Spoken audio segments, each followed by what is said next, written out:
नमस्कार दोस्तों, स्वागत है आप सभी का हमारे इस यूट्यूब चैनल हिमायर क्लासेस में। और आज की इस वीडियो में हम बात करने वाले हैं 12th एग्रीकल्चर अध्याय 6 फसल उत्पादन। जो फसल उत्पादन का चैप्टर है वो बहुत ही कठिन है विद्यार्थियों के लिए, और इस कठिन चैप्टर को हमने ऐसा सरल बनाया है वीडियो के माध्यम से कि आप इस पूरे चैप्टर को मिनटों में याद कर सकते हैं। और एग्ज़ाम में इस कोई चैप्टर से अगर कोई भी प्रश्न आता है तो आप उसको तुरंत हल कर देंगे। तो चलिए हम शुरू करते हैं अपनी वीडियो। और वीडियो में जाने से पहले यदि आप चैनल पर नए हैं तो हमारे चैनल को सब्सक्राइब करें और वीडियो को लाइक करें तथा शेयर करें। और यदि आपको ये PDF चाहिए, जैसे जो हम जिस PDF पर पढ़ा रहे हैं, तो आप PDF लेने के लिए हमें कमेंट करें या व्हाट्सएप पर मैसेज करें। तो चलिए हम शुरू करते हैं आज की अपनी क्लास। सबसे पहले हम बात कर लेते हैं पूछे जाने वाले महत्वपूर्ण बिंदु, यानी हमें इस चैप्टर से कौन कौन से महत्वपूर्ण बिंदु पूछे जाते हैं। उसके बाद हम अपनी क्लास की शुरुआत करेंगे। देखिए, ये चैप्टर है, इस चैप्टर में लगभग 32 या 33 फसलें हैं। और उन 32 या 33 फसलों में से जो प्रश्न पूछे जाते हैं उनमें सबसे पहले आता है एक वानस्पतिक नाम, दूसरा जो आता है वो है कुल, तीसरा जो है महत्व, चौथा जो है जलवायु, पाँचवा जो है मृदा एवं मृदा तैयार करना, छठवां है बीज एवं बीजोपचार, सातवां है उन्नत किस्म, आठवां है बुवाई, नौवां है खरपतवार, 10वां है सिंचाई, 11वां है फसल प्रबंधन जिसमें रोग और कीट आते हैं, और 12वां है उपज एवं भंडारण। यानी कुल 12 टॉपिकों से हमें प्रश्न पूछे जाते हैं एग्जाम में। कोई एक फसल का नाम दे देगा, मान लो उसने दे दिया धान की फसल को निम्न बिंदुओं के आधार पर समझाइए, और वो इसमें से 4 बिंदु दे देगा आपको। जैसे उसने बिंदु दे दिया कुल दे दिया, मृदा एवं मृदा तैयार करना दे दिया, बीज दर एवं बीजोपचार दे दिया, और उन्नत किस्म दे दी। ये 4 कोई बिंदु दे देगा, और 4 बिंदुओं के आधार पर आपको उन फसलों को समझाना होगा। और ये जो इस तरह के प्रश्न आते हैं वो 4-4 अंक के प्रश्न आते हैं। तो चलिए हम शुरू करते हैं आगे और जानते हैं कि कौन कौन सी फसलें हमसे पूछी जाती हैं।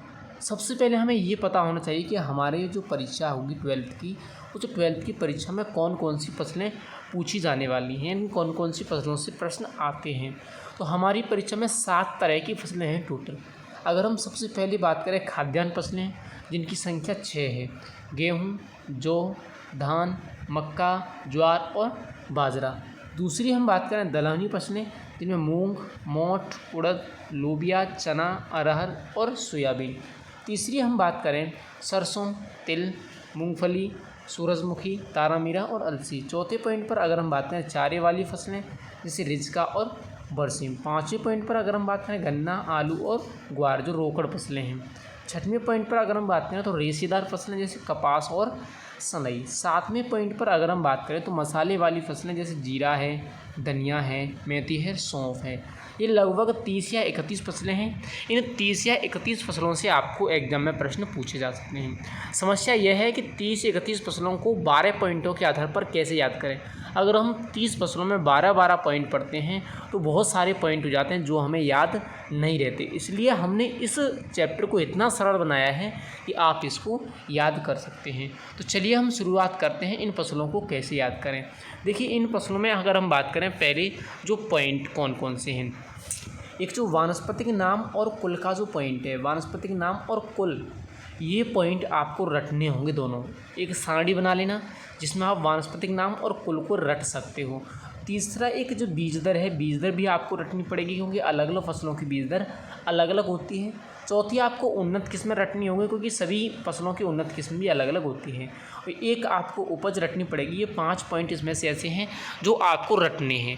रटने भी नहीं है, एक चार्ट बनाना है किताब में। इन 5 बिंदुओं के आधार पर सारी फसलों का एक चार्ट बनाना, जिससे ये सारी फसलें तुरंत आपको याद हो जाएंगी। बाकी सारे जो पॉइंट हैं उनको मैं बिल्कुल सरल तरीके से आपको बता देता हूँ। देखिए, हम शुरुआत करते हैं अपनी पहले पॉइंट से, और पहले पॉइंट पर हम बात करते हैं जलवायु।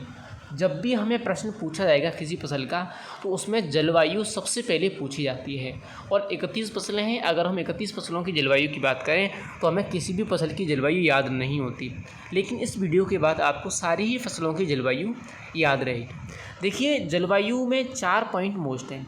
एक मौसम, जिसमें 2 मौसम हमें पढ़ने हैं, रबी या खरीफ। एक तापमान, जिसमें 20 से 25 डिग्री सेल्सियस या 25 से 35 डिग्री सेल्सियस। एक वर्षा जिसके दो प्रभाव होते हैं, हानिकारक या लाभदायक, एक पाला जो लाभदायक या हानिकारक होता है। ये 4 पॉइंट आप जलवायु में कंबाइंड कर दो तो आपकी जलवायु पूरी हो जाएगी। जैसे हम बात करें, अगर आपको ये पता है कि ये फसल रबी की है या खरीफ की है, तो आप जलवायु आसानी से लिख सकते हो।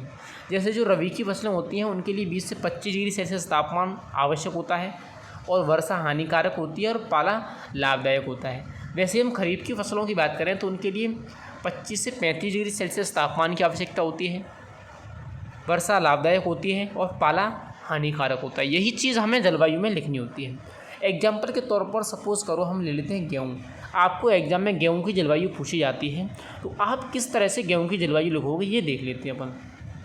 जैसे हमें सबसे पहले तो ये पॉइंट लिखना है कि यह रबी के मौसम की फसल है, यानी गेहूँ किस मौसम की फसल है, रबी के मौसम की फसल है। दूसरा हमें लिखना है इसकी उचित वृद्धि एवं विकास के लिए 20 से 25 डिग्री सेल्सियस तापमान की आवश्यकता होती है। तीसरा पॉइंट लिखना है इसकी फसल के लिए पाला लाभदायक होता है। पाला लाभदायक होता है क्योंकि रबी की फसल है। अधिक वर्षा नुकसानदायक होती है लेकिन मावट लाभदायक होती है। मैंने इसमें 4 पॉइंट कंबाइन किए, चारों पॉइंटों से ही जलवायु बन गई। एक रबी जो का है मौसम है, हमें पता है कि गेहूँ किस मौसम की फसल है, रबी की है। इसके लिए तापमान की कितनी आवश्यकता होगी, 20 से 25, क्योंकि रबी में तापमान कितना होता है 20 से 25 डिग्री सेल्सियस। इसकी फसल में पाला लाभदायक होता है, अधिक वर्षा नुकसानदायक होती है और मावट लाभदायक होती है। रबी की कोई सी भी फसल आपसे पूछ ली जाए, सारी ही फसलों में आपको यही लाइनें लिखनी है, किसी में आपको गलत लाइन नहीं लिखनी है। रबी के मौसम की, चाहे वो सरसों हो, चाहे वो चना हो, चाहे वो मटर हो, चाहे वो गेहूँ हो, चाहे वो जौ हो, कोई सी भी फसल हो 31 में से जो रबी की हो, आपको यही लाइन सभी में जलवायु में लिखनी है, कुछ भी अलग से रटने की ज़रूरत नहीं है। जैसे हम एक खरीफ की फसल की बात करें तो यहाँ हमने क्या कहा था कि ये रबी की फसल है, तो यहाँ बाजरा को हम क्या करें, यह खरीफ के मौसम की फसल है। इसकी उचित वृद्धि और विकास के लिए 25 से 35 डिग्री सेल्सियस तापमान की आवश्यकता होती है। इसकी फसल के लिए पाला हानिकारक होता है और वर्षा लाभदायक होती है, लेकिन कम वर्षा में वृद्धि प्रभावित होती है। यानी ये तो आपको लिखना है सारी खरीफ की फसलों के लिए जलवायु होगी, ये जलवायु होगी सारी रबी की फसलों के लिए। यानी 31 फसलों में जलवायु आपको इस तरह से लिखनी है। कोई सी भी 31 में से फसल पूछ ले आपको खरीफ की है तो बाजरा के लिए जो हमने जलवायु लिखी है वो लिख दो, और रबी की है तो गेहूँ के लिए जो जलवायु लिखी है वो लिख दो। आगे अपन बात करते हैं मृदा। मृदा हर बार प्रश्न पूछा जाता है, जब भी कोई फसल पूछी जाएगी आपसे मृदा एवं मृदा तैयार करने का जो पॉइंट है वो 100% पूछा जाता है। तो हम बात करें सबसे पहले मृदा। देखिए 5 मृदाएँ आप याद रख लो, 5 फसलों की, बाकी सारी आपको याद हो जाएंगी। जैसे हम धान की मृदा की बात करें तो धान के लिए चिकनी मटियार मृदा की आवश्यकता होती है, जिसका pH 4.5 से 6.5 होना चाहिए। चने के लिए अगर हम बात करें तो ढेले युक्त दोमट मृदा की आवश्यकता होती है, जिसका pH 6.5 से 7.5 होना चाहिए। जौ के लिए अगर हम बात करें तो लवणीय मृदा की आवश्यकता होती है, जिसका pH 7.5 से 8.5 होना चाहिए। कपास के लिए अगर हम बात करें तो चिकनी मृदा की आवश्यकता होती है, जिसका pH 5 से लेकर 6.5 होना चाहिए। 5वें नंबर पर अगर हम बात करें अन्य सभी फसल, यानी इन 4 के अलावा जो भी सारी फसलें हैं उनके लिए बलुई दोमट मृदा की आवश्यकता होती है और pH मान 6.5 से 7.5 होना चाहिए। अगर हमें ये 4 पॉइंट याद हैं तो हम 4 पॉइंटों के आधार पर किसी भी मृदा की जो मृदा है और मृदा तैयार करने का पॉइंट है वो लिख सकते हैं। जैसे सपोज करो हम ले लेते हैं गेहूँ। अब गेहूँ इस लिस्ट में कहीं है क्या, नहीं है, यानी ये धान है, ये चना है, ये जौ है, ये कपास है। गेहूँ किस में आ जाएगा, अन्य सभी फसल में आ जाएगा। तो हम कह सकते हैं कि गेहूँ की फसल के लिए कैसी मृदा चाहिए, बलुई मृदा। लिखने का तरीका क्या होगा, सारी फसलों में आपको सेम तरीके से लिखना है। जैसे गेहूं की फसल की उचित वृद्धि एवं विकास के लिए अच्छे जल निकास वाली जीवांश पदार्थ युक्त समतल बलुई दोमट, कैसी मृदा की आवश्यकता, बलुई दोमट मृदा उपयुक्त मानी जाती है। इसकी खेती के लिए मृदा pH 6.5 से 7.5 उचित माना जाता है। मृदा तैयार करने के लिए 2 से 3 जुताई हैरो से करने के पश्चात 2 जुताई कल्टीवेटर से करते हैं तथा मृदा को पाटा लगाकर समतल बना देते हैं। अंत में उचित आकार की क्यारियाँ बना देते हैं। ये हो गई मृदा एवं मृदा तैयार करने का पॉइंट 4 लाइन, जो आप सभी फसलों में लिखोगे। यहाँ जो मोस्ट चीज़ है वो देख लो कि मोस्ट चीज़ यहाँ पर क्या है। अब देखो मोस्ट चीज़ की बात करें, जैसे हमने एक तो यहाँ लिखी है बलुई दोमट। अब यहाँ बलुई दोमट मृदा की आवश्यकता होती है, इसलिए हमने बलुई दोमट लिखी है। एक हमने यहाँ लिखा है pH, यहाँ 6.5 से 7.5। अगर आपको मान लो धान की फसल की मृदा लिखनी होती तो धान की फसल के लिए आप क्या लिखते, धान की फसल की मृदा कौन सी लिखते, बलुई दोमट की जगह केवल चिकनी मटियार कर देते और पीएच मान को हम 4.5 से 6.5 कर देते। बाकी जो पूरी भाषा है वो जैसी है वैसी ही रहती। तो हमारी जो भी 31 या 32 फसलें हैं उनमें हम इसी तरह से मृदा लिख सकते हैं। जैसे अगर बलुई दोमट की जगह हमें दूसरी मृदा लग रही है फसल में तो दूसरे का नाम लिख दो और पीएच अलग है तो अलग लिख दो। बाकी जो पूरी भाषा है वो पूरी भाषा सेम रखो पूरी 33 फसलों में। तो 2 पॉइंट अपने क्लियर हो गए। और भी अगर आपको कोई डाउट हो तो आप कमेंट करके हमें बता सकते हैं। आगे 2 पॉइंट अपने हो गए क्लियर। हम बात करते हैं तीसरे पॉइंट की।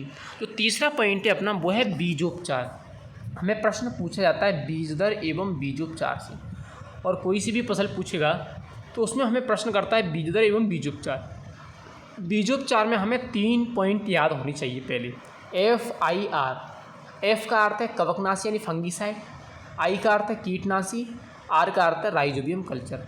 यानी अगर हम बीज उपचार के क्रम की बात करें तो सबसे पहले हम बीजों को कवकनाशी द्वारा उपचारित करते हैं, इसके बाद कीटनाशी द्वारा उपचारित करते हैं और उसके बाद राइजोबियम कल्चर द्वारा उपचारित करते हैं। लेकिन राइजोबियम कल्चर के द्वारा केवल दलहनी फसलों के बीजों को उपचारित किया जाता है। और हमें इसके साथ साथ कीटनाशी और कवकनाशी का नाम भी याद रखना चाहिए। जैसे थायरम है, कैप्टोन है, एग्रोसनजिएन है, बोविस्टिन है या स्ट्रेप्टोसाइक्लिन। इनका नाम हमें याद होगा तो हम बीजोपचार अच्छी तरह से लिख पाएंगे। जैसे हम एग्जाम्पल के तौर पर बात करें बाजरा का बीजोपचार हम लिख रहे हैं। अब बाजरा का बीजोपचार आपको किस तरह से लिखना है वो देख लो। जैसे हम लिखेंगे सारी ही फसलों में सेम इसी तरीके से लिखना है। बाजरा की फसल को रोग व कीटों से बचाने के लिए बीजों को बुवाई से पूर्व उपचारित किया जाता है। बीजों को बुवाई से पूर्व कवकनाशी दवा जैसे थायरम, कैप्टोन एवं बोविस्टिन की 2 ग्राम प्रति किलोग्राम मात्रा तथा कीटनाशी जैसे स्ट्रेप्टोसाइक्लिन द्वारा उपचारित किया जाता है।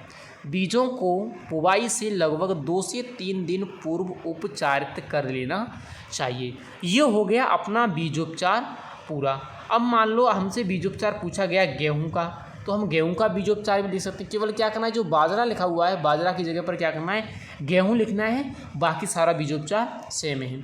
मान लो हमें बाजरा की जगह उसने पूछ लिया धान का बीजोपचार पूछ लिया, तो हमें केवल बाजरा की जगह धान करना है, हम धान का बीजोपचार लिख देंगे। मान लो उसने पूछ लिया सोयाबीन का बीजोपचार, तो हमें बाजरा की जगह केवल सोयाबीन लिखना है, इसका हम बीजोपचार कर देंगे। अब देखो जो दलहनी फसलों का बीजोपचार ज़्यादातर पूछा जाता है। अब दलहनी फसलों का बीजोपचार थोड़ा सा अलग तरीके से लिखा जाता है। शुरुआती पॉइंट उसमें भी ये सेम होते हैं, लेकिन लास्ट में राइजोबियम वाला पॉइंट बढ़ा देते हैं। जैसे हम चना की फसल का बीजोपचार लिखा है हमने नीचे। अब चना की फसल का बीजोपचार यहाँ से लेकर के यहाँ तक तो सेम है, यहाँ तक तो सारा पॉइंट सेम है जो ऊपर लिखा हुआ है। लेकिन हमें ये नीचे लिख दिया है कि बीजों को राइजोबियम द्वारा भी उपचारित करते हैं। यानी जो भी दलहनी फसल होंगी उनमें आपको यहाँ वाली जो लाइन है वो बढ़ा करके लिखनी है कि बीजों को राइजोबियम द्वारा भी उपचारित करते हैं। राइजोबियम द्वारा उपचारित करने के लिए कल्चर को गुड़ के घोल में मिलाया जाता है तथा बीजों को इसमें डुबोने के पश्चात सुखाते हैं। ये 1-1.5 लाइन आपको बढ़ानी है जब दलहनी फसल पूछा जाए। जब सामान्य फसलें कोई पूछे तो आपको ये बाजरे वाला लिखना है पूरा टोटल जो भी मैंने बताया है बाजरे वाला, चाहे 31 में से वो कोई सी भी फसल पूछ ले। लेकिन जब दलहनी फसल पूछेगा तो आपको चने वाला लिखना है, चाहे कोई सी भी फसल पूछे, चाहे वो चना हो, चाहे वो मूंग हो, चाहे वो अरहर हो, चाहे वो उड़द हो, कोई सी भी फसल का बीजोपचार पूछे आपको सेम चने वाला लिखना है। केवल चने की जगह फसल का नाम बदलना है, पूरा बीजोपचार समान है। आगे हम बात करें अगला पॉइंट है अपना खाद एवं उर्वरक। अब देखो